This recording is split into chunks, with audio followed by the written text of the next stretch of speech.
নমস্কার বন্ধুরা, সম্পূর্ণ নিরামিষভাবে একদম ঘরোয়া পদ্ধতিতে আজকে তৈরি করে দেখাবো মুখে লেগে থাকার মতন আলু পটলের মালাইকারি। রেসিপিটা যদিও খুবই সাধারণ, তবে এর স্বাদ কিন্তু যে কোনো আমিষ মালাইকারির স্বাদকে হার মানাবে। খেতে এটা এতটাই অসাধারণ। তো রান্নাটা করার জন্য 250 গ্রাম পটল অল্প অল্প করে খোসা রেখে কেটে নিয়েছি। এক একটা পটলকে 2 পিস করে কেটেছিলাম। আর মাঝারি সাইজের 2টো আলু একটু বড় বড় করে কেটে নিয়েছি। আমি চেষ্টা করেছি আলু আর পটল একই রকম করে কাটার, যাতে করে রান্নাটা দেখতে সুন্দর হয়।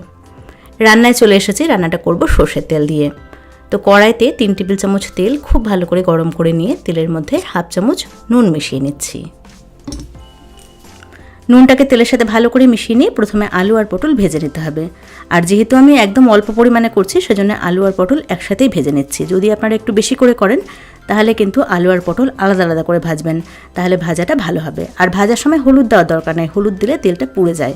তো মিডিয়াম আছে মোটামুটি 4-5 মিনিট সময় নিয়ে একটু হালকা লালচে রং আসা পর্যন্ত সবজিটাকে ভালো করে ভেজে নিতে হবে।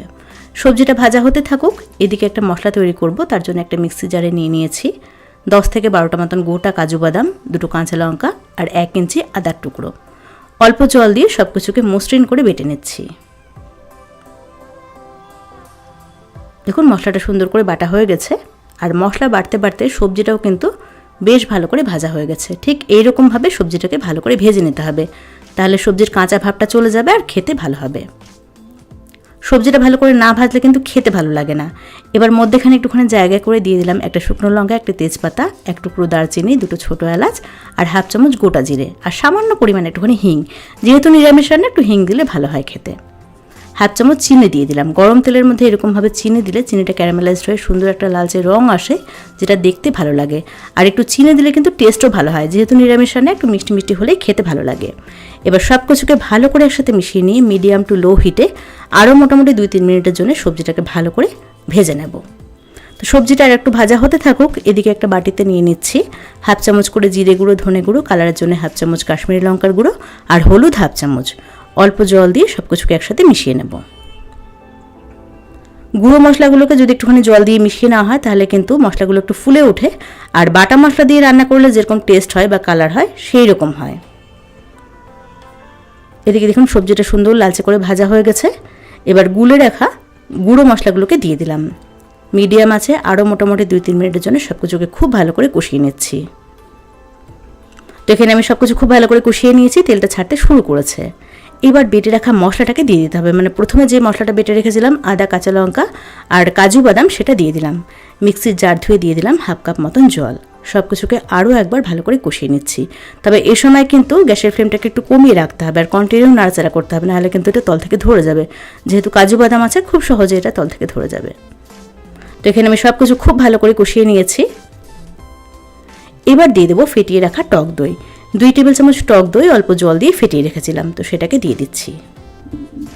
টক দইটা দেওয়ার সময় গ্যাসের আঁচটা একটু কমিয়ে রাখবেন। তো টক দইটাকে সব কিছুর সাথে ভালো করে মিশিয়ে নিয়ে আরও মোটামুটি 2-3 মিনিটের জন্য কষিয়ে নিতে হবে। যত ভালো করে কষিয়ে নেওয়া হবে রান্নার টেস্ট কিন্তু ততই ভালো হবে।